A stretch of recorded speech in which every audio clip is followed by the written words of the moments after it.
Welcome back. This is Rudy Giuliani, and this is America's Mayor Live. And this is a special edition of America's Mayor Live because it's live on tape. As I said before, I am flying to Rome, Italy, for a group of conferences with one of the major groups, the NCRI, the National Council for Resistance in Iran, and others, to talk about the situation in Iran and to find out, for example, about the slaughter. Today, I am informed, actually just as I awakened, of two more members of that group being slaughtered by the Ayatollah. There's quite a bit going on inside Iran, which we will get to in due course. Right now, we're explaining what the barrier is to peace. And the barrier to peace is simply described as there's no middle ground here. That's obvious. We might have thought there was middle ground at some point. So let's take Israel first, because the lack of middle ground in Israel should be more obvious because it's only been there for, I don't know. When did all of the insanity of a two-state solution take place? Originally, in 1990 or so.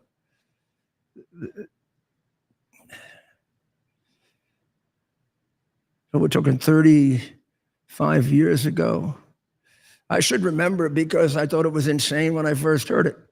Now, here's why it's insane, and this is not an isolationist view or an interventionist view or a communist view this is just good old plain common sense. Why are they in dispute? They're in dispute because the Palestinians who live in Gaza and in the West Bank believe, with very, very little, if any, historical support in terms of their nationality or their nation possessing that area, that it belongs to them. Hence, we get, from the river to the sea and destroy Israel, end of Israel.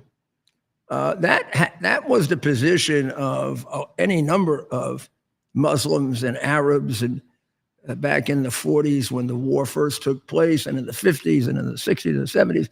And Israel's decisive victories, some of which made the Arab armies look childish or useless,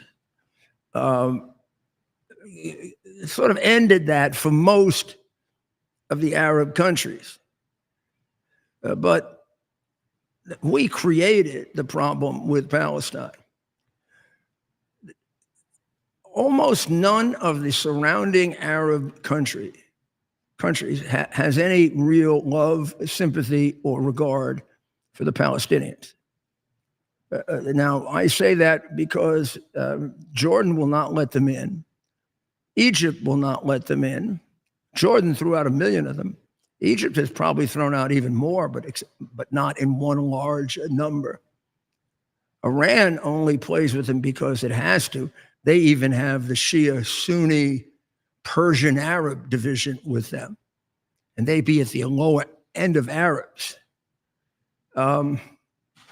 It is well known to the rest of the Muslim world, minus their own form of Iranian Shiite, that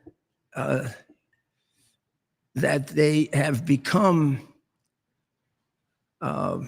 maniacally homicidal, starting with the Ayatollah's original takeover from the Shah, and not only have killed their people, but have killed their people in extraordinarily large numbers, and when necessary, in order to keep them in place. We have periods of time where we see the slaughter of 20 or 30,000 of their people. Every once in a while, an incident broke out, like with the young woman whose hair was slightly out, and they killed her. They have destroyed, to the best of their ability, every group that was allied with them in the effort to remove the Shah. The most prominent group, and the one that remains, is the Mujahideen al-Khalq, otherwise the MEK, which has been in existence since before the Shah was out of power. And when the original government was put together, the theory of the original government was going to be that there'd be a short interim government, which there was, and then there'd be an election, and they would have some kind of parliamentary republic, say on the model of England, maybe on the model of France. Not a monarchy. They didn't, after all, they fought to get rid of one dictator. And he's a controversial dictator to evaluate because he's our dictator. We put him there. He took over for his father, who we put there, with little or no claim on the monarchy of that country, of the Persian country. He took over. When things got hot in the 50s, he fled. And they did have, for a short while, with Mossadegh, they had a form of a parliamentary democracy. Britain, I think, for reasons of wanting to keep control over the oil, because he was trying to make the country more independent of the particularly of England. But the United States got itself involved in it because although the greater interest here was England, it was the CIA that engineered putting the Shah back in power. Now, Shah number 2 was a weak version of Shah number 1. I don't mean in terms of reluctance to kill people or tremendous thief, but weak version in that he was an indecisive man, whereas the prior dictator was extremely decisive. Killed more people, but the Shah killed his group of people. They both had the Savak, which was one of the most feared secret services, secret police, like the Stasi in East Germany, or equivalents in any one of the communist or dictatorship type countries. But theirs was well known for, grabbing people, torturing them if they disagreed with the Shah. But the Americans put him back in power. And I would imagine, and I've read the history of this, but it's a while ago, I think I remember it real well. We put him back because of the Cold War. We were afraid that surrounding the groups of people that were taking over for the Shah were communists. And there were communists, part of the group. What we didn't realize, because our intelligence, I don't know if our intelligence has ever been good since George Washington, but I have a particular bias because the 51 intelligence experts of the 90s and maybe even 80s and 90s all accused me of being a Russian agent when I produced Hunter Biden's computer and hard drive, which had nothing Russian about it at all, except maybe some of the women he had with no clothes on in there were Russian. In fact, I think there was a Russian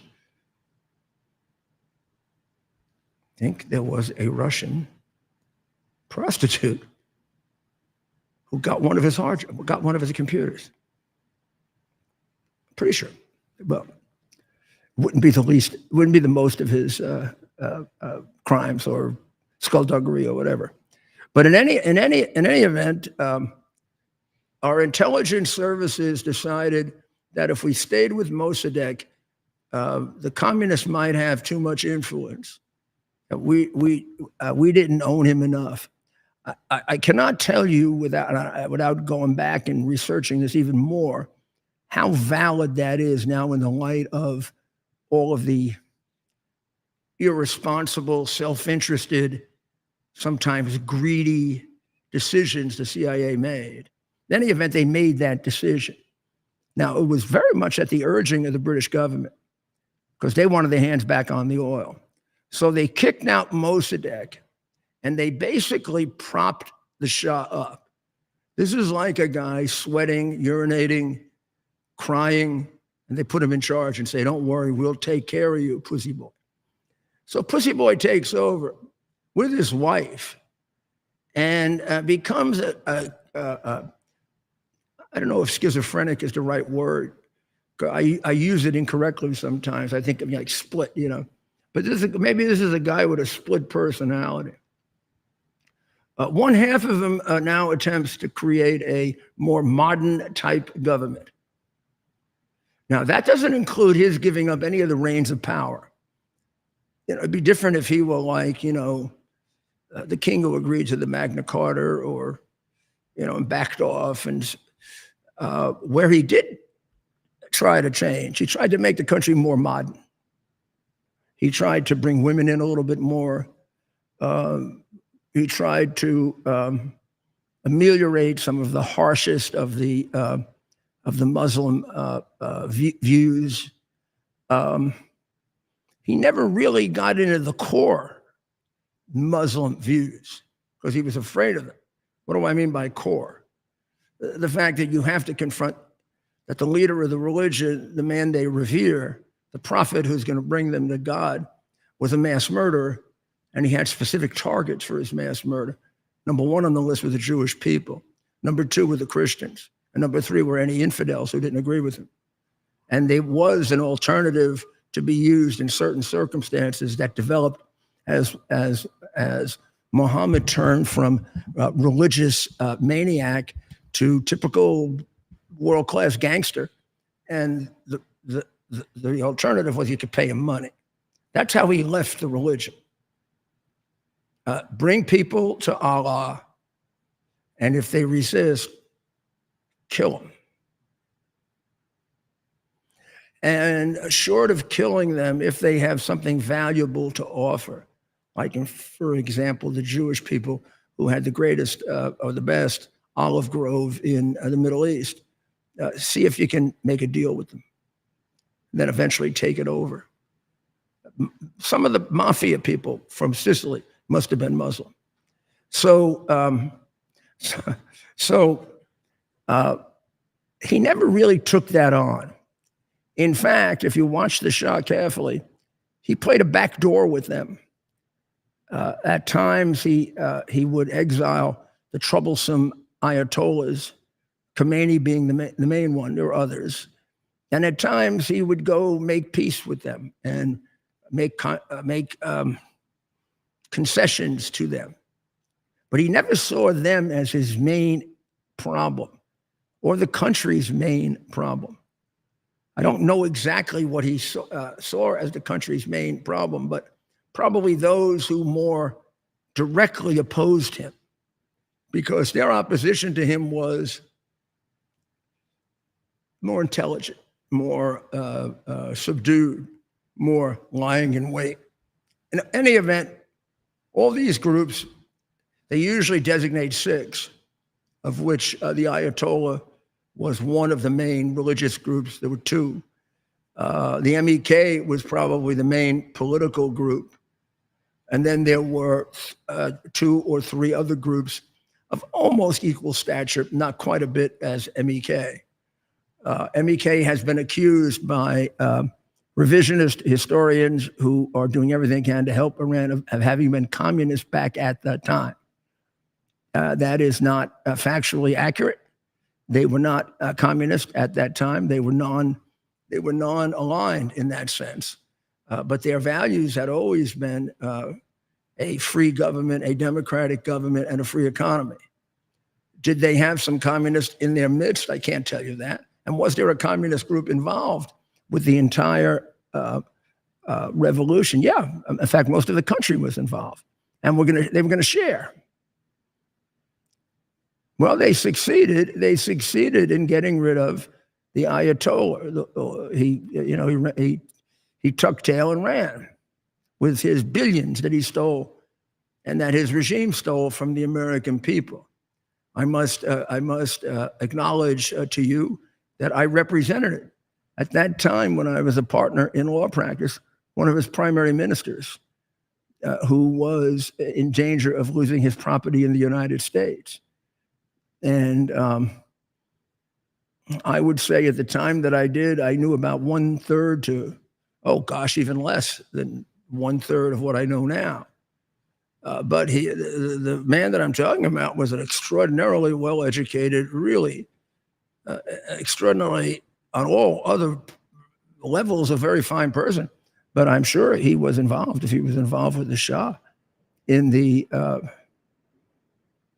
murders and the killings and the degradation of people, and the few times I would get a chance to talk about that, which was independent of my legal representation, which is a pure question of law as to whose money it was.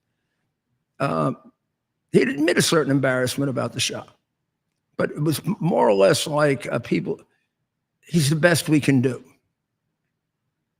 His father was actually worse, he would say, as a dictator, but better as a leader.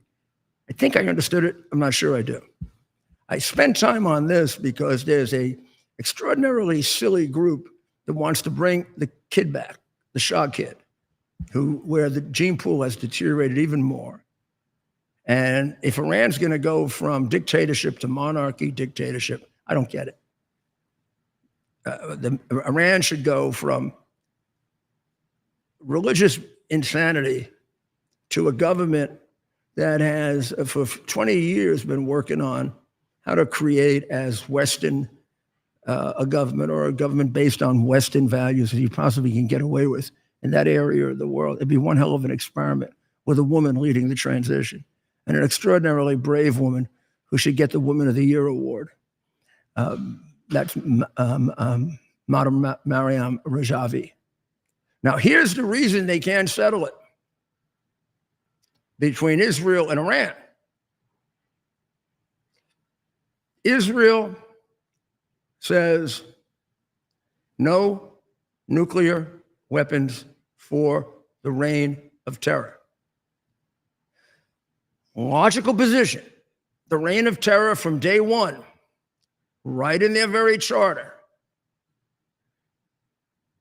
is dedicated to the destruction of the state of Israel. Would you agree to a country, oh my goodness, just across the water from you? Would you agree with a country having nuclear weapons that from the day it started with the Ayatollah until today probably doesn't miss a day when they don't chant death to Israel? So the Israeli position is almost written in Old Testament stone. And it says, no nuclear for Iran of any kind or in any way that will allow them to cheat and lie, because they cheat and lie. That's the position of Israel. That's my position. That's the only really intelligent position. Unfortunately, our foreign policy is made by Marxists, people who are somehow, some way sympathetic to the Islamic extremist cause, and by featherheads.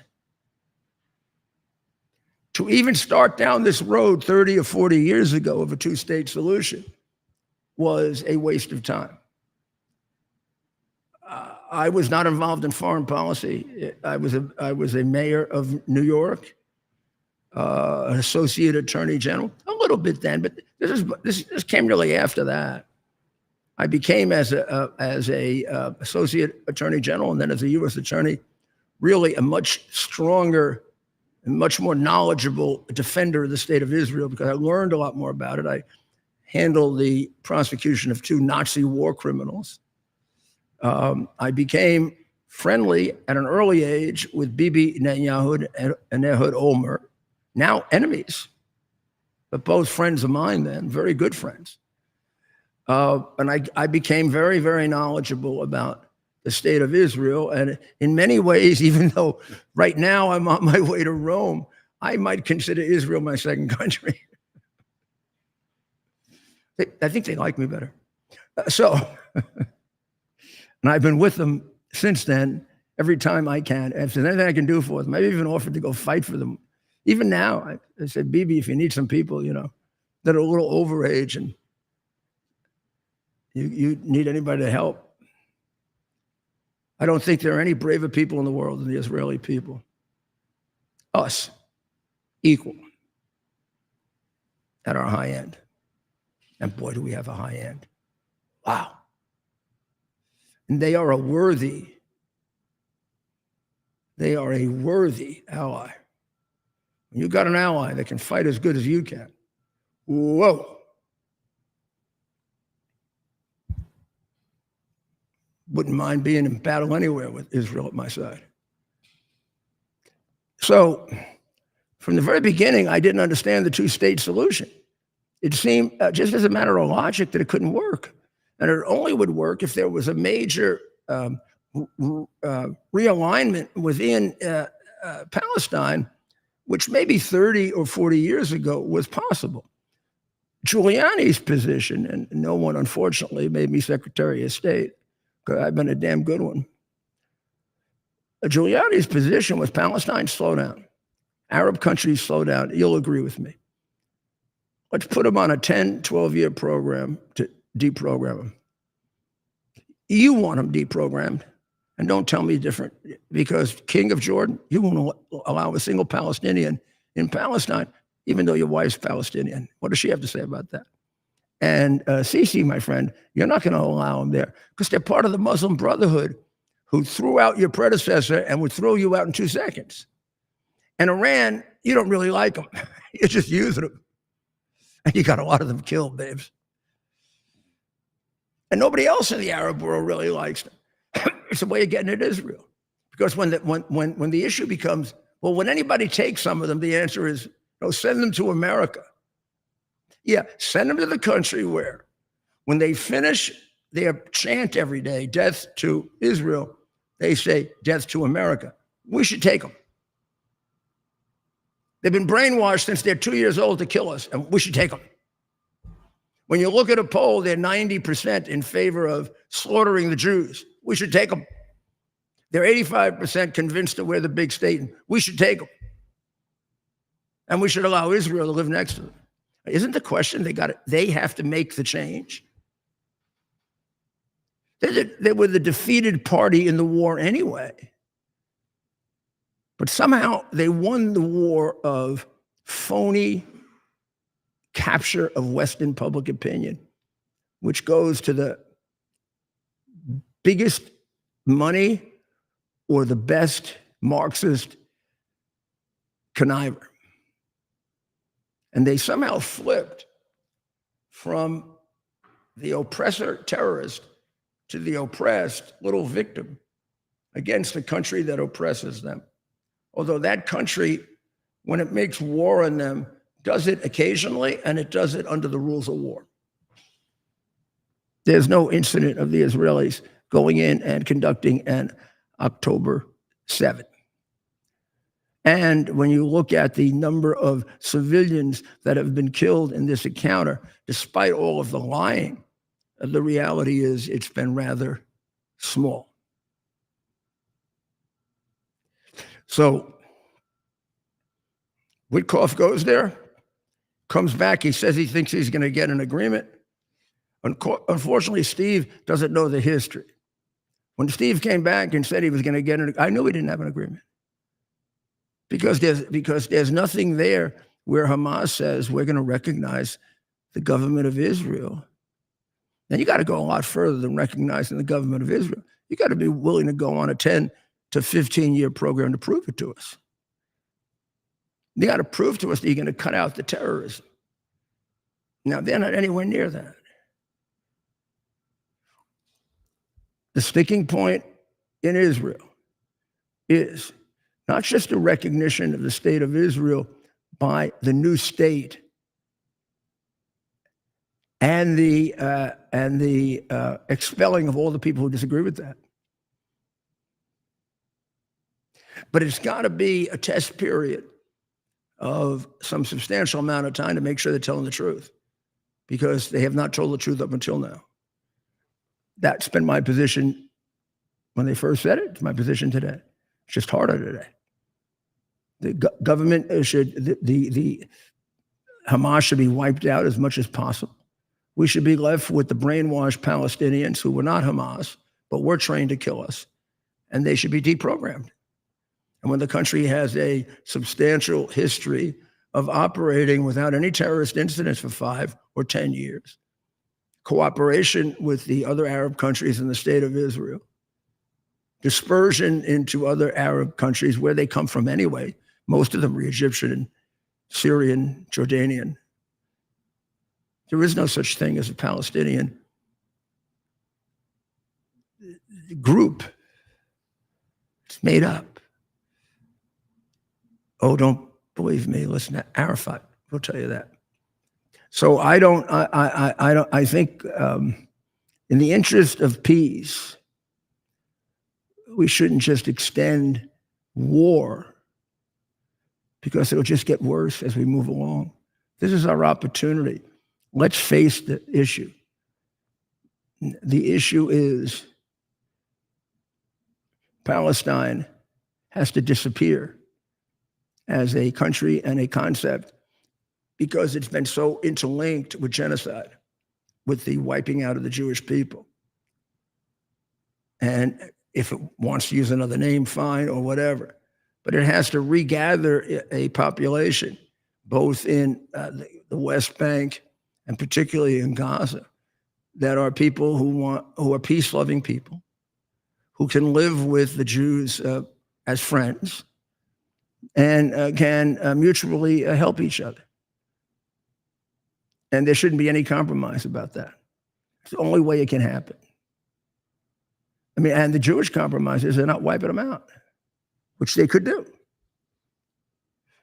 Now we look at now we take a look at Ukraine.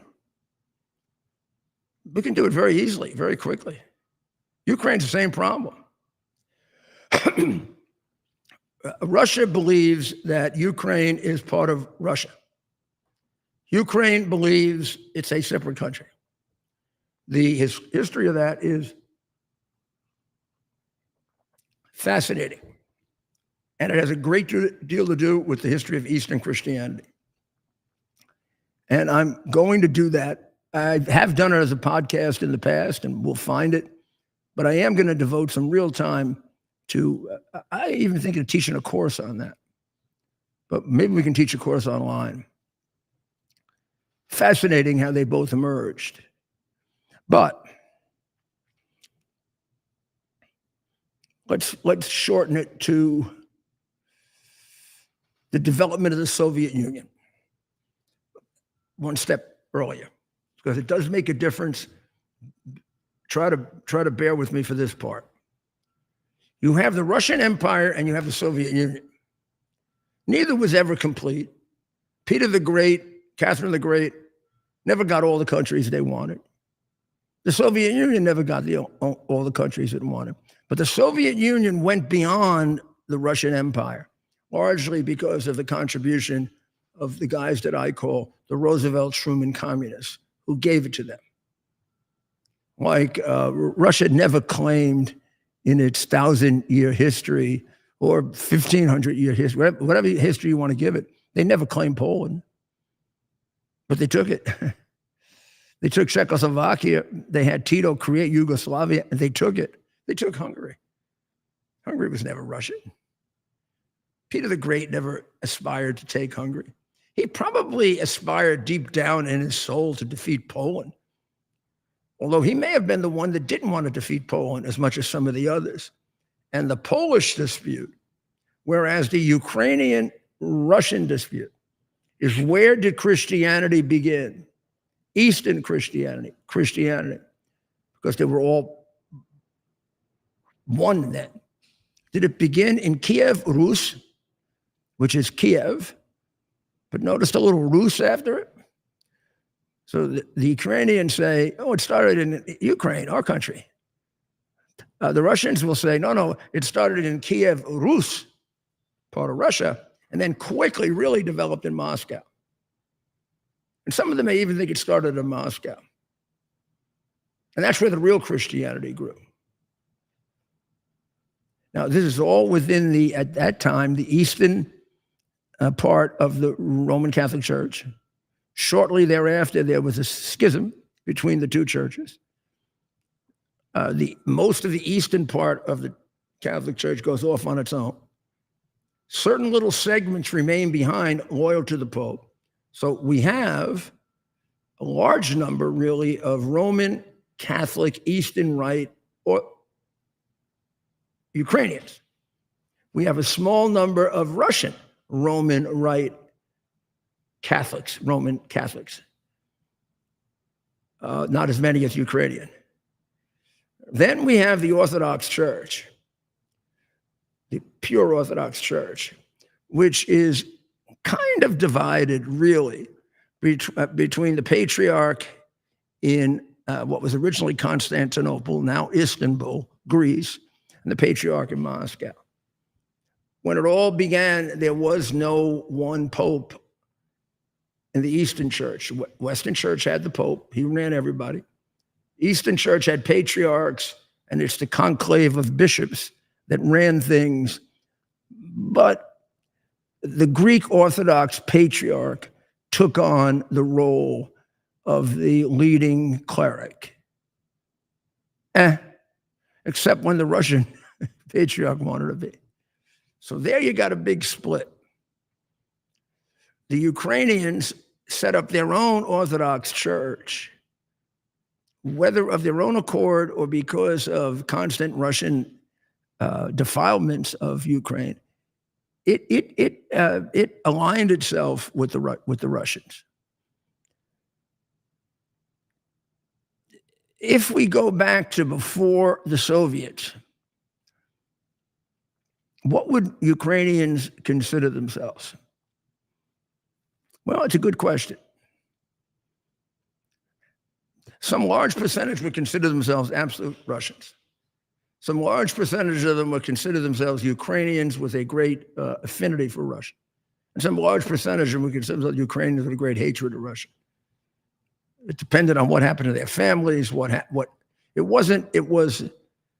it was part of the Tsar's empire, but it wasn't a happy part.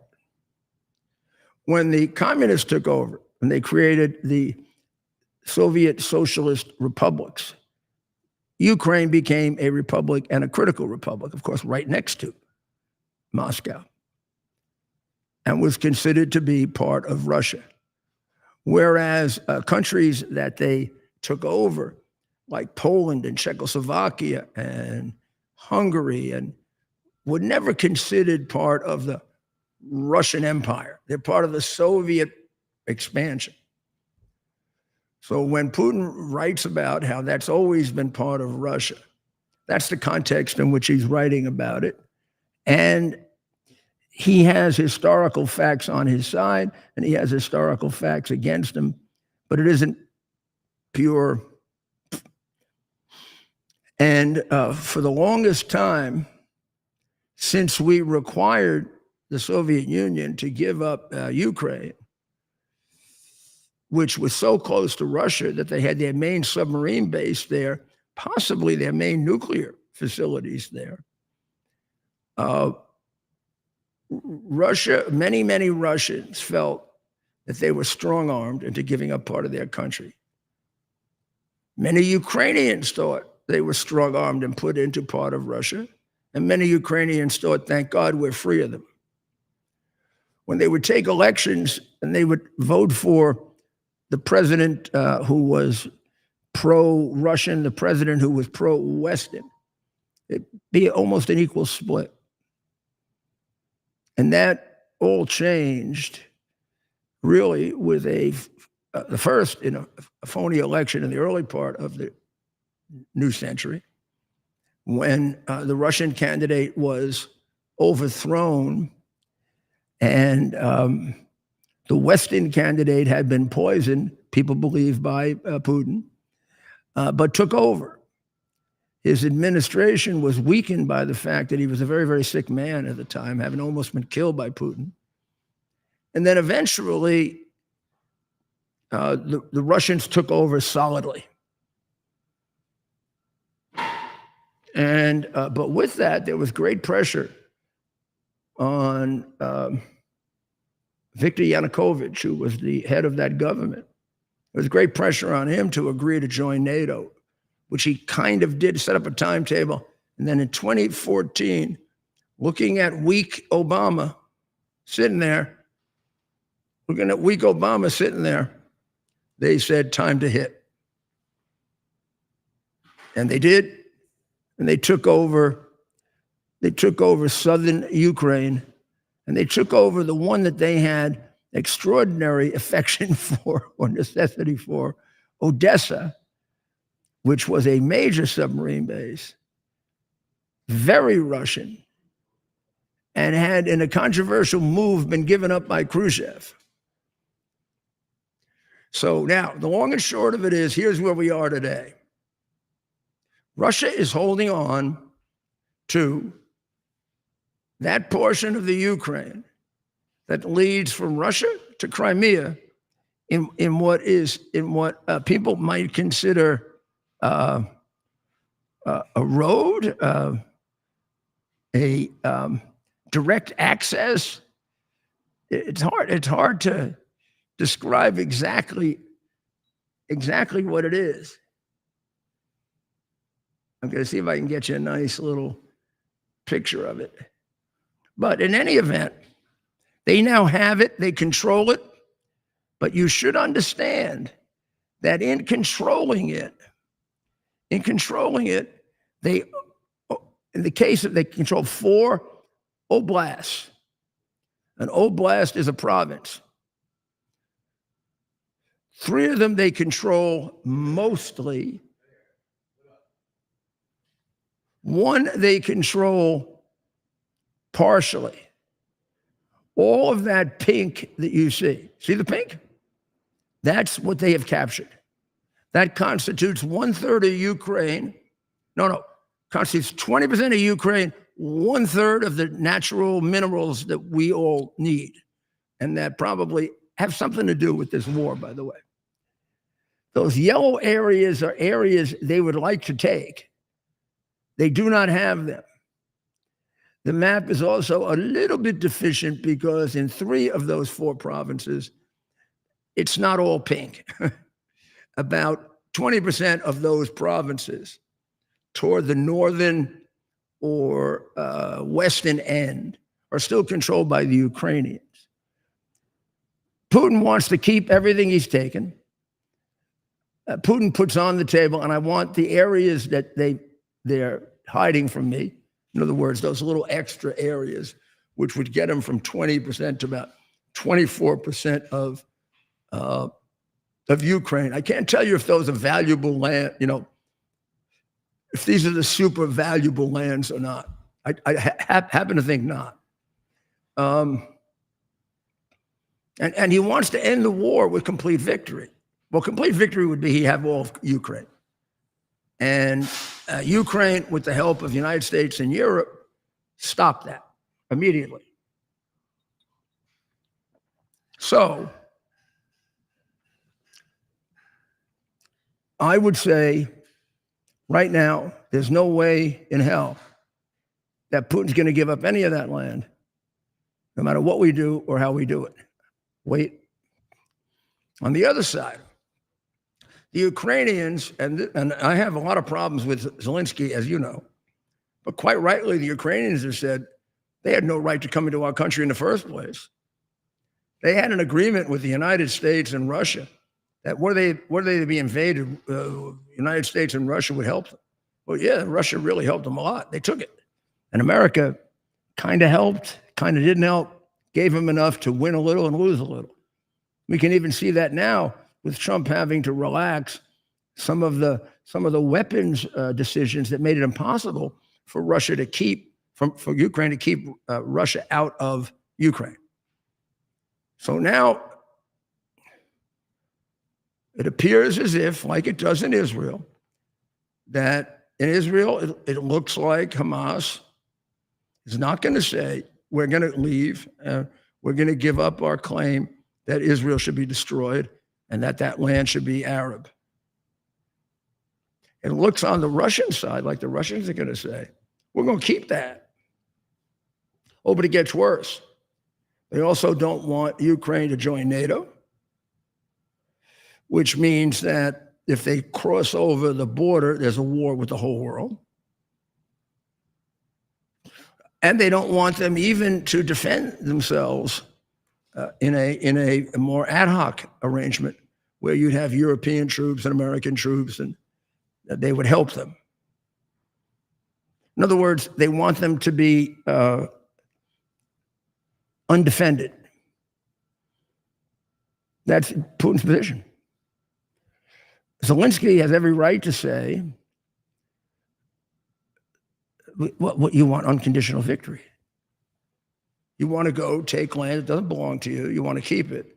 And you want to create a situation in which it is quite obvious that when another pussy like Biden comes along, they're going to take the rest of us. And what you're doing is you're just wearing us down so that we got nothing left by then. So he has to say no.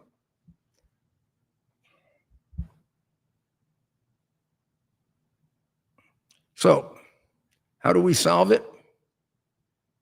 Well, it's simple but complicated. And only a Trump or a Reagan can do it. And here's where you put isolationist, interventionist aside. It's not a decision for an isolationist. They just run away. It's not a decision for an interventionist. They just start the next world war. Decision for an extraordinarily skilled president and diplomat like Reagan and Trump. Here's what you do real quick, and then we'll explain it better to you tomorrow night. One, in Russia, you tell Putin, after you impose the most airtight secondary sanctions on him known to man, so that if anything, the most he gets out is about 20% of his oil, and starve him because he's pretty close to starving right now, and China ain't giving him any more money. China does not back a loser. That's why they've left Iran. That's why they've left Russia. And they're beginning territorial disputes with Russia. We want our land back. We want our land back. So we tell them, we put these in effect. You start selling oil to Uzbekistan. Uzbekistan can't sell oil to anybody in the world. How many can go along with you, Vladimir, until you're crushed? Second, you arm Ukraine to the point where they can answer Russia tit for tat.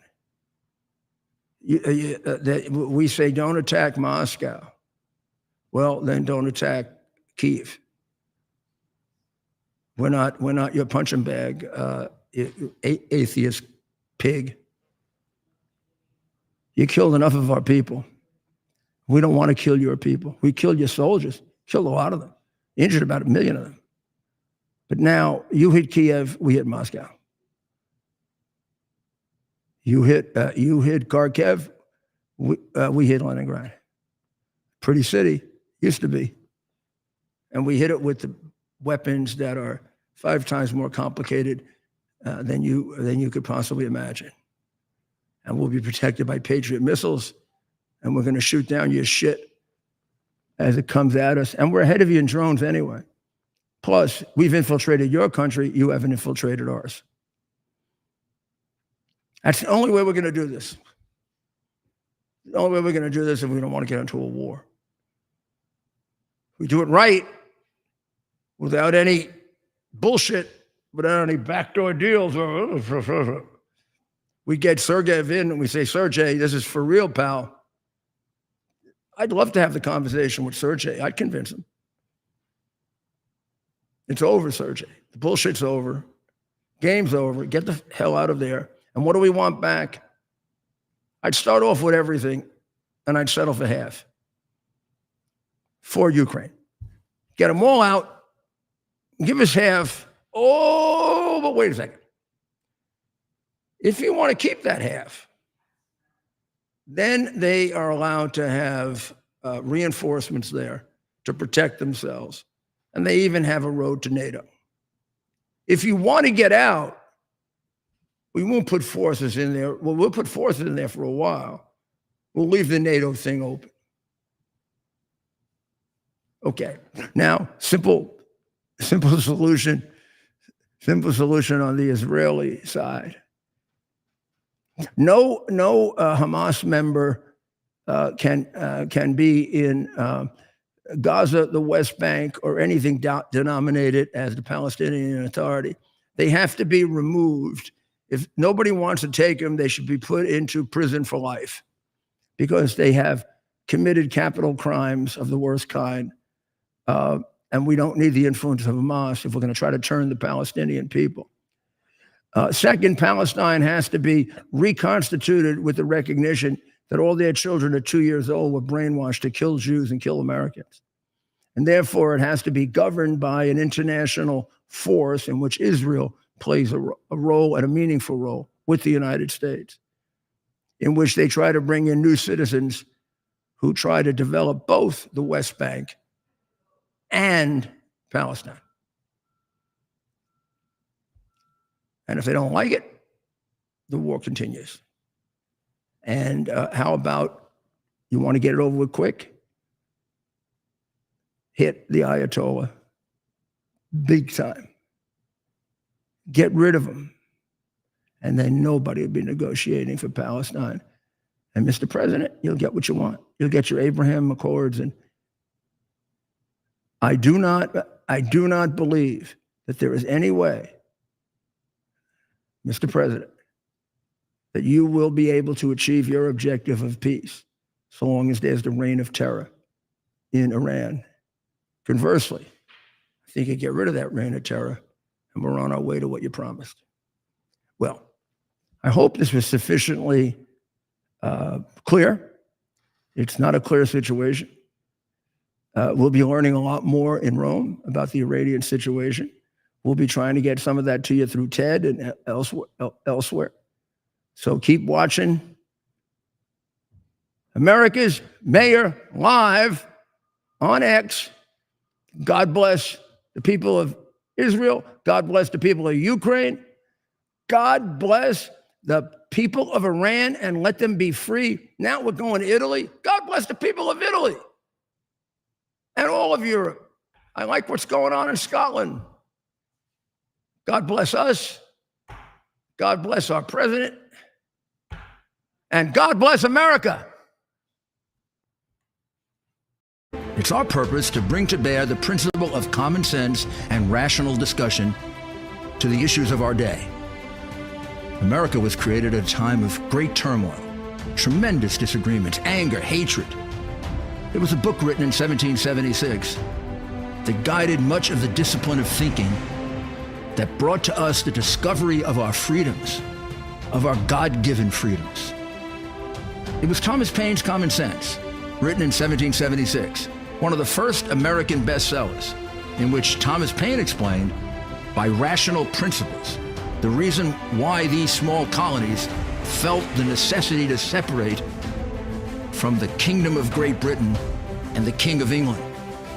He explained their inherent desire for liberty, for freedom, freedom of religion, freedom of speech, the ability to select the people who govern them. And he explained it in ways that were understandable to all the people, not just the elite. Because the desire for freedom is universal. The desire for freedom adheres in the human mind, and it is part of the human soul. This is exactly the time we should consult our history. Look at what we've done in the past and see if we can't use it to help us now. We understand that our founders created the greatest country in the history of the world, the greatest democracy, the freest country, a country that has taken more people out of poverty than any country ever.